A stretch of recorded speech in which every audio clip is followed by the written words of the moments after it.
vamos a la etapa de casados, ¿sí? Aquí vamos a tener unos minutitos más para reforzar lo que el pastor Luis estaba diciendo en un comienzo, es cuando ya hemos llegado a esa etapa de el matrimonio, ¿sí? Y si tú ya estás, no sé si alguien aquí esté comprometido o comprometida para casarse. ¿M? Pero si hay alguna persona que está a punto de casarse, algo que se me olvidó decir es que yo recomiendo mucho, mucho hacer un prematrimonial. ¿Ok? Nosotros, gracias a Dios, tuvimos la oportunidad de hacerlo, lo hicimos un poquito acelerado, pero tuvimos creo que 8 sesiones o 10 antes de nuestro matrimonio y la verdad me pareció muy bueno el poder recibir ese prematrimonial. Diferentes iglesias o pastores lo hacen de diferentes maneras, pero a nosotros como no lo hicieron fue que tuvimos que llenar, a veces él nos hacía unos como un quiz, ¿verdad? Y uno que me llamó mucho la atención era como una tabla y mostraba todos los quehaceres del hogar, de la vida. Y decía, en tu casa, ¿quién hacía esto? ¿Papá o mamá? Y la siguiente columna decía, ¿quién debería hacer esto en tu casa? ¿Tu esposo o tú? Y eso va a mostrar a veces nuestra crianza, ¿cierto? Entonces decía, por ejemplo, ¿quién debería lavar la ropa? ¿Quién debería cocinar? ¿Quién debería limpiar? O les voy a hacer esta pregunta y ustedes me la van a responder. ¿Quién debería manejar las finanzas en el hogar? ¿El hombre o la mujer? ¿Qué dicen ustedes? Para mí, el que tenga como ese don de buen administrador, porque hay casos de mujeres que son muy malas administradoras, pero en su mayoría la mujer es la que tiene en parte como esa visión de repartir el dinero como es. Ese es mi punto de vista. Ok, gracias, mi Enid, el que tenga como ese don. Julie dice el hombre. A ver, ¿qué más? ¿Quién más tiene otra respuesta? Aquí veo otra. Deben llegar a acuerdos, ok. ¿Alguien más? Última palabra. Los dos Ok, juntos. los dos juntos, dice Evelyn, ok. Y aquí hay alguien más. El que no sea tan gastalón. El que no gaste tanto. Ok. Yo les voy a decir algo que aprendimos ahí con ese ejercicio. Ok. Nosotros tendemos a repetir muchas veces lo que vimos en casa. Entonces hubieron hogares donde la mujer ni siquiera podía oler el dinero. Era el hombre el que decidía todo y hacía todo y la mujer tenía que estar calladita. Y en cambio en otros hogares el hombre no podía decir ni mu y la mujer era la que manejaba hasta el último centavo. ¿Ok?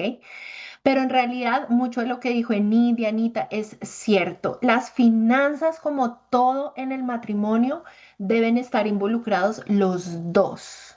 Los dos. Pero si hay uno de los dos que tiene más el don, el talento, la facilidad, la aptitud, el conocimiento para ser un buen administrador o administradora de las finanzas, esa persona debería estar a la cabeza de las finanzas, pero deberían siempre manejarlo juntos. Entonces, en nuestro caso, mi esposo es más diestro con las finanzas, pero siempre hacemos reuniones, parecen ejecutivas, para tomar decisiones importantes juntos, para hacer un presupuesto mensual, para saber cómo estamos en los pagos, para tomar decisiones estratégicas, porque lo que vamos a ver ahora es que cuando una vez estemos casados, llegamos a algo que se llama una alianza. Estamos juntos, nos volvemos uno solo cuando estamos casados. Y entonces dice Mateo 19 5 al 6 y dijo, estaba hablando Jesús, por eso dejará el hombre a su padre y a su madre, se unirá a su mujer y los dos llegarán a ser ¿qué? Uno solo. Así que ya no son dos, sino uno solo y por tanto lo que Dios ha unido no lo separe el hombre. Entonces, vamos a ver que todo lo que sucede en el matrimonio lo debemos hacer como uno solo y no como dos personas independientes e individuales. ¿Listo? Ese término se quita. Ahora, yo sé que es importante, ¿verdad? Que, que sepamos, y esto es algo que enseña el pastor Luis y lo van a escuchar en algunas personas, que cuando tú te casas, firmas tu certificado de defunción. Y de hecho el pastor Luis llega a hacerte ese ejercicio. Debes empezar a morir a ti mismo, morir a ti misma, porque ya no son dos personas, ahora se vuelven delante de Dios como uno solo.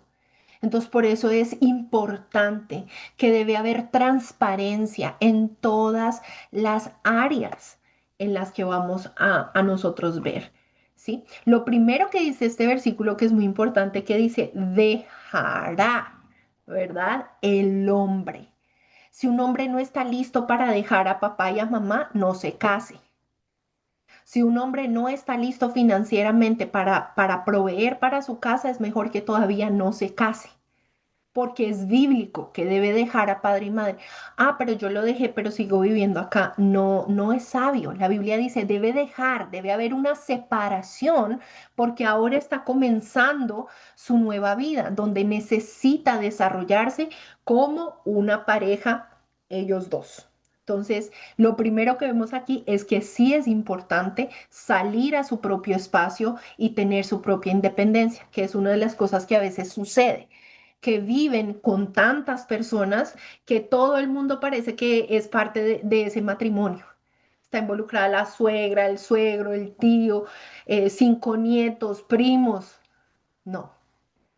Cuando se comienza ese hogar, es importante que haya ese espacio para empezar a sentar las bases. ¿Y por qué creen que les puse acá esta imagen? Porque estamos edificando sobre la roca, la palabra de Dios. Entonces, vamos a ver qué es lo que fortalece un matrimonio en Cristo. Son 4 cosas, muchas las dijo el pastor Luis, pero yo solamente se las quiero reforzar. Y la primera es la oración. Él dijo que era muy importante la oración. La oración permite que Dios esté en el centro de ese matrimonio y nos recuerda la necesidad que tenemos de Él. Entonces debe haber oración en dos sentidos. Una es individual. Yo tengo mi tiempo de oración, mi esposo tiene su tiempo de oración y se ve muy diferente. Las mujeres, ¿qué hacemos? Hablamos más, expresamos más. Entonces mi tiempo con Dios normalmente dura más. Y a mí me gusta escribir y tener colores y hacer muchas cosas. Y mi esposo no. Su tiempo de oración es silencio, reflexión, calladito y hasta ahí llegó. Entonces, individualmente necesitamos tener esos tiempos con el Señor. Pero como matrimonio, y fallamos mucho en esto, y en nuestra mentoría con el pastor Luis lo trabajamos, fue necesitamos orar juntos. Si hay personas aquí casadas, yo te voy a preguntar, no me tienes que responder. ¿Oras con tu cónyuge? ¿Cuánto tiempo oras al día? No es porque tengas que llenar una cantidad. Y no es importante que estén orando 1, 2, 3 horas, no, pero que en las cosas, aunque sean pequeñas, se pongan de acuerdo, se tomen de las manos y oren antes de tomar decisiones, o cuando están cargados por algo, o cuando están pasando situaciones financieras, o cuando están pasando cosas de salud, o cuando no sabemos qué hacer en todo tiempo, o cuando estamos dando gracias a Dios por esa provisión, gracias a Dios por ese trabajo, gracias por esos alimentos. ¿Se dan cuenta? Entonces, en todo tiempo es importante que nosotros podamos verlo, ¿verdad? Acá están viendo en pantalla, sí se ve, ¿cierto? ¿Cuáles son las 3 cosas que nos impiden la oración? ¿Cuál es la falta de oración? ¿De dónde nace? Número 1, nace el orgullo. Y el orgullo es pensar, no necesito a Dios, o sea, estoy bien, lo puedo hacer, está bajo control, no hay ningún problema. ¿cierto? Entonces el orgullo te hace menospreciar a Dios, es decir, no lo tomamos en serio y no le damos al lugar a Dios que le corresponde verdaderamente. Entonces, Dios dice en su palabra, Santiago 4:6 dice, Dios resiste al soberbio, pero da gracia a los humildes. Cuando tenemos orgullo y soberbia, empieza a haber una apatía, una frialdad, o puede pasar que caemos como en orar por la comida, ¿no? Gracias, Señor, por estos alimentos, bendiga a los que nunca... Amén. ¿Sí?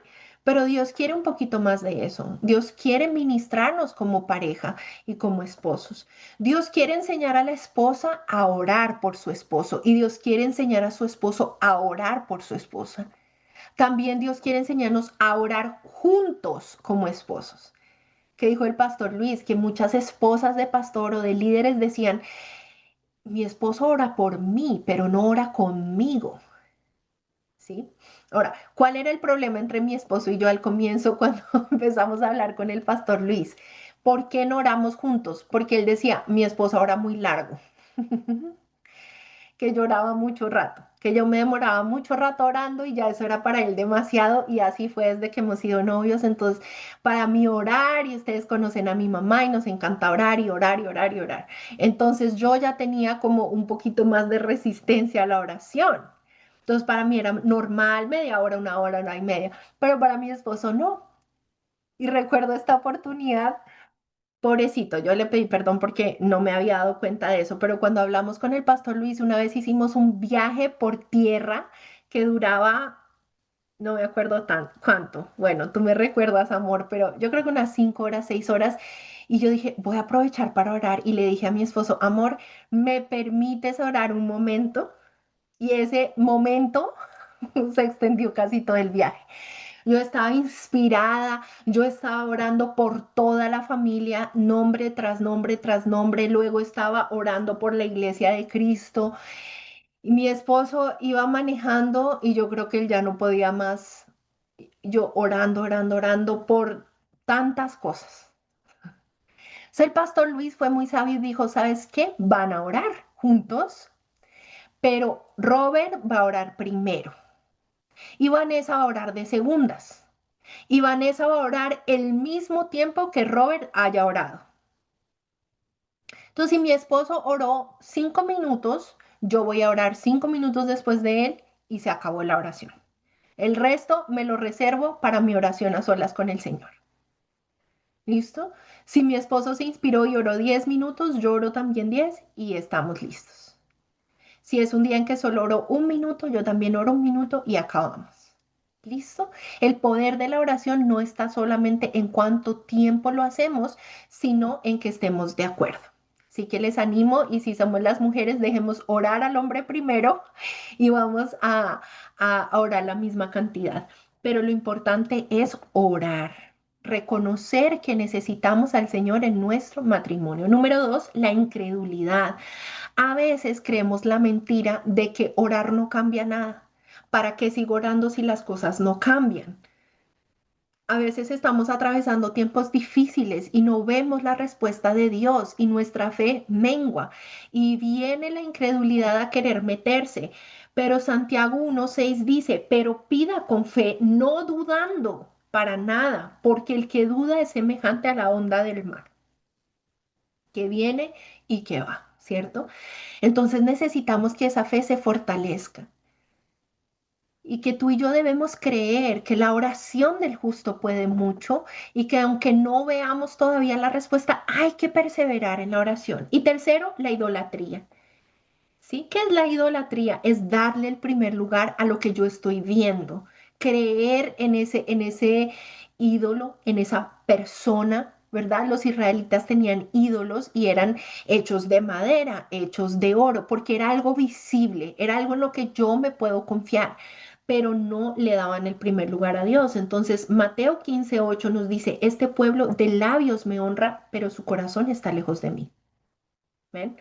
Entonces es importante que nosotros cultivemos la oración en nuestra vida personal, pero sobre todo como parejas. Entonces, aquí les digo, donde hay humildad, hay oración. Donde hay fe, hay oración. Donde Dios tiene el primer lugar, donde Él es primero, hay oración. Hay que cultivar la oración y esa idea de que solo las mujeres son las que tienen que estar orando es falso. El hombre Dios lo ha puesto como líder, cabeza, sacerdote. Debe ser el primero que está orando por su familia, por su esposa, por sus hijos o futuros hijos. Es el primero que debe estar buscando la presencia del Señor para hacer esa protección sobre su familia también. Lo segundo que debe existir en el matrimonio y lo va a fortalecer es también cultivar el perdón, ¿cierto? Que decía Enid que cuando uno está molesto uno empieza a albergar ciertas cosas. Ah, ok, esta la voy a anotar. ¿Cuántos de aquí tienen buena memoria? ¿Cierto? Yo también le he hecho eso a mi esposo. Yo me acuerdo que en el 2018 era verano y tú hiciste esto. Pero cuando uno perdona, está dejando ir, está soltando. Y el no perdonar abre la puerta a ese resentimiento, a ese rencor y a esa amargura. Ahora yo te pregunto, a una persona que tú tienes resentimiento con esa persona o que tú tienes dolor, rabia, enojo hacia esa persona, ¿tú puedes tener una relación cercana? ¿Tú vas a confiar en esa persona? Por supuesto que no, porque hay una herida y la falta de perdón lo que hace es levantar un muro entre tú y esa persona. Entonces yo sí te animo a que si hay algo que tú pienses en este momento, hay algo que necesito perdonarle. Marcos 11:25 nos dice, y cuando estéis orando, perdonad si tienes algo contra alguno, para que también vuestro Padre que está en los cielos os perdone a vosotros vuestras ofensas. Yo recibo de gracia el perdón de Dios, también lo tengo que extender. A veces no porque quiero, no porque lo siento, no porque me pidió perdón de pronto, a veces ni siquiera se dio cuenta que me enojó, pero yo en obediencia digo, ¿sabes qué, Señor? Voy a perdonar. No me debes nada. Esposo, esposa, voy a perdonar esa ofensa. Sí, he escuchado que hay pastores que han dicho, el matrimonio no es más que la unión de dos muy buenos perdonadores, porque hay que perdonar cosas pequeñas y no asumir que la persona lo está haciendo con mala intención. Si yo le dije que sacara y no lo hizo y lo hizo para enojarme no, voy a pensarlo mejor, no alcanzó, no pudo, está cansado, está cansada. ¿Mm? Y vamos a pedirle al Señor que nos ayude a perdonar. Ahora quiero hacer un paréntesis que el perdón no significa que estemos de acuerdo, ¿verdad? Con ningún tipo de abuso. Eso no es bíblico. Si hay una persona que esté bajo abuso verbal, psicológico, físico, sexual, eso sí es importante tomar otro tipo de medidas porque eso ya es una relación dañina y no estamos hablando de perdonar, es hacer como si nada estuviera pasando. No. Eh, eso necesita otro tipo de trato, pero sí perdonar cuando son ofensas del día a día y lo que el Señor nos está llevando es que nuestro corazón no retenga ese resentimiento. Lo tercero que va a fortalecer tu matrimonio es el acuerdo, ¿verdad que le dijo el pastor? Si dos se ponen de acuerdo. ¿Mm? Mateo 18:19 dice, otra vez os digo, que si dos de vosotros se pusieren de acuerdo en la tierra acerca de cualquier cosa que pidieren, les será hecho por mi Padre que está en los cielos. ¿Sí? A veces la gente malinterpreta cualquier cosa que pidieran. Bueno, yo voy a pedir los millones, yo voy a pedir el Ferrari. No está hablando de pedir cosas materiales, únicamente está hablando es de pedir de acuerdo a la voluntad de Dios. Se supone que como matrimonio estamos sometidos a Dios y estamos alineados con su palabra. Entonces, lo que estamos orando, lo que nos estamos poniendo de acuerdo, ya entendemos que está alineado a los principios de Dios y por eso mi Padre que está en los cielos va a responder a esa petición. El acuerdo debe ser en todo. Y yo he visto eso, mi esposo y yo no somos padres todavía, ese va a ser el próximo taller y no lo vamos a dar nosotros, pero el acuerdo aún en cómo dirigen a sus hijos, cómo los corrigen, cómo les enseñan. He visto casos en que el papá dio una orden y la mamá dijo, no, no, no, no importa. Y enseguida anula la autoridad del padre o viceversa. Y eso es muy, muy perjudicial para el hijo o la hija, ¿ok? Los esposos deben de estar de acuerdo. Las finanzas es algo muy importante en lo que deben estar de acuerdo porque es una de las mayores razones por las cuales las personas se divorcian es porque no hay un acuerdo en cómo manejar las finanzas y cómo administrarlas. Pero cuando un hombre y una mujer son responsables, debe haber esa transparencia. Mi esposo, les pongo el ejemplo, tiene un documento, no me gusta el nombre que le puso, pero es por si me muero. Y yo, ay, no, amor, no digas eso. Le dijo, sí, en caso de que a mí me falte algo, acá está el documento con absolutamente todo lo que tú necesitas. Porque quiero estar seguro de que mi esposa está cuidada aun cuando yo no esté. Esta es la cuenta, esto es esto, esto es esto, esto es el médico, esto es eso, porque yo debo tener todo en orden. Debemos estar de acuerdo. ¿Sí? Hay parejas que ocultan cosas. Ah, no sabe que yo pedí un préstamo. Ah, no sabe que yo tengo una plática por aquí guardada. Hay personas que piensan que los esposos deben tener cuentas bancarias separadas, pero la verdad es mi opinión personal que eso no debería pasar. Si hay transparencia total, en todos somos unos, incluidas las finanzas y no tenemos que esconderle nada del uno del otro. No es el dinero mío, el dinero de él, yo gano más que tú me tienes que pagar. Eso se presta para muchos problemas y eso no es una relación matrimonial. Una relación matrimonial es todo está unido y todo va en función de construir juntos. La palabra mío ya no existe, es nuestro. ¿Verdad? Entonces hay que tener mucho cuidado. Debemos estar de acuerdo en los límites que establecemos como pareja, ¿sí? Porque para una persona le puede parecer bien ciertas interacciones con el sexo opuesto y a la otra no. Y eso debe estar claro. No, en nuestro matrimonio eso no se permite.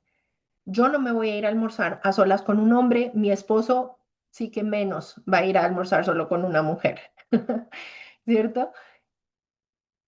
Cómo interactuamos con el sexo opuesto también debe ser parte del acuerdo, para no abrir puertas y para no darle pie al enemigo y estar de acuerdo aún en esas cosas.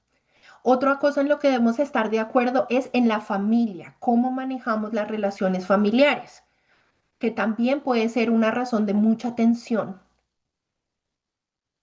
Eso se debe hablar desde antes. Y si no se ha hablado y ya es un gran conflicto, hay que sentarse y hay que hablar y llegar lo mismo, a un acuerdo.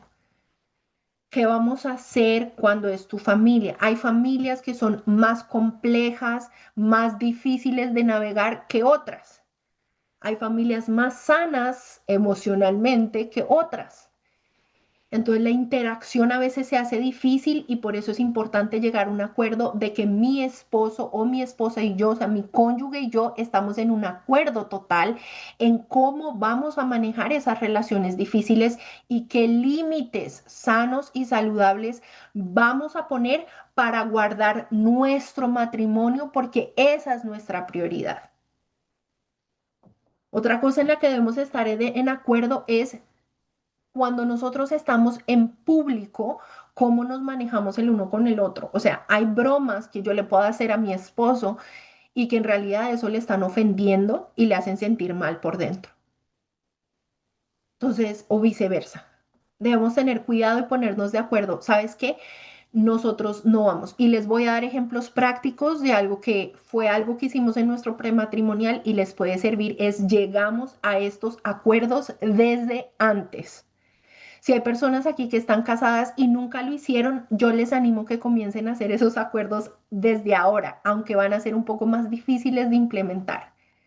Uno de los acuerdos que hicimos con mi esposo era cómo vamos a manejar el conflicto. Mi esposo es una persona muy pasiva en ese sentido, él pacífica, perdón, él no quiere conflicto para nada. Cero conflicto, es un hombre maduro y lo quiere resolver de la mejor manera. Y en cambio yo soy una persona dramática, peleonera. Lo acepto. Yo hacía boxeo, ¿ya me entienden? Entonces yo quería era como, uy, la pelea. Entonces por eso fue bueno hablar cómo lo vamos a manejar. ¿Sabes qué? Cuando tú y yo estemos enojados y no querramos hablar, vamos a tomar una pausa. Pero nuestro matrimonio es prohibido, prohibido. Es un no rotundo las palabras ofensivas el uno al otro, ni siquiera las que se consideran inofensivas. Estúpido, estúpida, tonto, imbécil, idiota, palabras por el estilo. No, no, no. Es un rotundo no. Menos palabras groseras, palabras soeces, palabras vulgares. Desde el momento uno dijimos, no se aceptan. ¿Listo? Número dos, si no se aceptan las palabras, menos las acciones. Rotundo no, cualquier acción no se acepta, nada violento, ninguna cachetada, ningún alzar la mano, ningún hacer ningún tipo de amenaza, eso es totalmente inaceptable. Otra cosa es inaceptable que nosotros hagamos nuestros problemas íntimos se aborden de manera pública, ¿sí? Que si yo llego a un lugar público, estoy diciendo, ah, mire, mi esposo tal cosa y tal otra y tal otra, y entonces yo le estoy ridiculizando y yo le estoy humillando frente a otras personas. Esos son algunos ejemplos de cosas que hay que estar de acuerdo, no solo para orar y no solo para pedir, ¿verdad? Sino también para nosotros evitar problemas y cuidar nuestro matrimonio. Ya estamos de acuerdo que si se pasa de tal monto, lo que vamos a gastar, tenemos que pedir permiso el uno del otro, o sea, estar de acuerdo. Si es menos de ese monto, no hay problema. Estamos de acuerdo en las vacaciones y en cuánto estamos dispuestos a gastar. Estamos de acuerdo en los regalos navideños, estamos de acuerdo en el auto y lo que utilizamos y como sí se van dando cuenta que el acuerdo va en todas las áreas, hasta en la comida, hasta en la limpieza, hasta en absolutamente todo hay que llegar a acuerdos. Así que les animo a que esto va a ser algo que va a fortalecer el matrimonio y que cuando llegue el momento donde haya un momento de crisis, un momento de enojo, ya hay un acuerdo. El uno y el otro le va a recordar, acordamos que si estamos demasiado airados, no vamos a hablar, nos vamos a dar un break, 30 minutos, una hora, y cuando estemos mal calmados o al día siguiente retomamos el tema. ¿Listo? Entonces, muy importante estar en acuerdo cuando vamos a orar. ¿Estamos de acuerdo para orar por esto? Sí. Y número cuatro, se me fue el doble, es la intimidad. ¿Cierto? La intimidad es algo que va a fortalecer el matrimonio. Todo el mundo va pensando primero a la parte sexual y esa es una parte importante también dentro del matrimonio, para algo el Señor la creó, pero la intimidad comienza en lo emocional.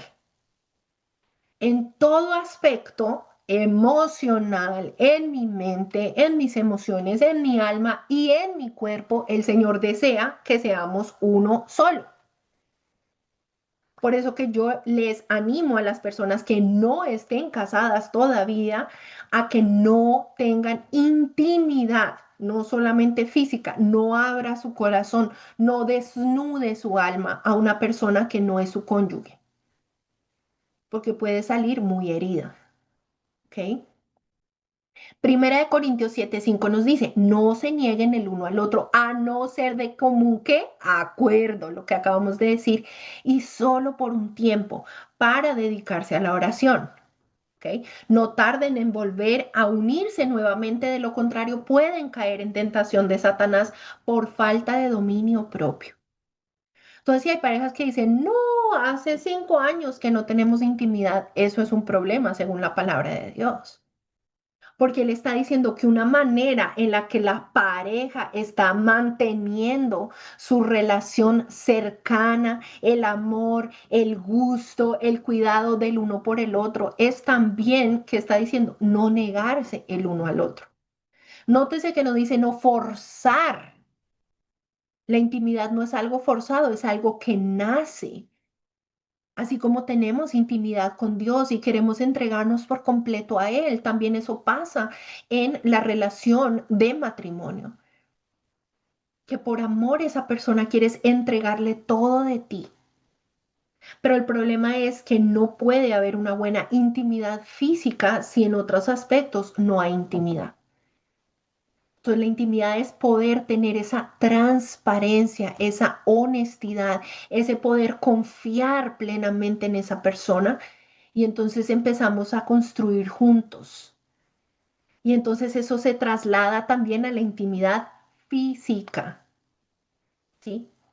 Y ese es el diseño original del Señor, o sea que no hay ni siquiera que darnos vergüenza de decir, hoy no, es que nosotros no, no, de eso no hablamos en la iglesia. No, claro que es importante y se debería hablar un poco más en la iglesia, es de poder tener intimidad con tu cónyuge.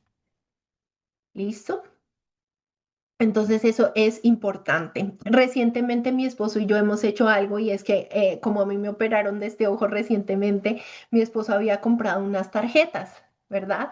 Y esas tarjetas es chévere porque te hace preguntas. Algunas son preguntas graciosas, otras son como para romper el hielo, pero hay otras que dice que son más, privadas, íntimas. Y entonces esa es una buena idea y un ejercicio que tú puedes hacer con tu esposo o tu esposa para conocerse más. Y hay cosas que yo, ay, no sabía eso de mi esposo.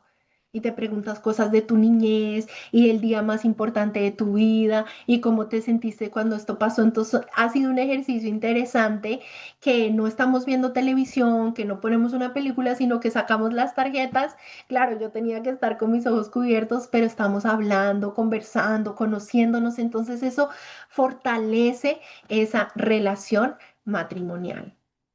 Amén. Entonces, estas cuatro cosas son bien importantes porque estas cuatro cosas, como lo decía el pastor, otra que dijo el pastor fue el tema del legado con los hijos, pero eso sí se los voy a dejar para el próximo taller porque como les dije, ese taller va a ser de los padres y ahí vamos a hablar un poquito del legado y el tema de los hijos.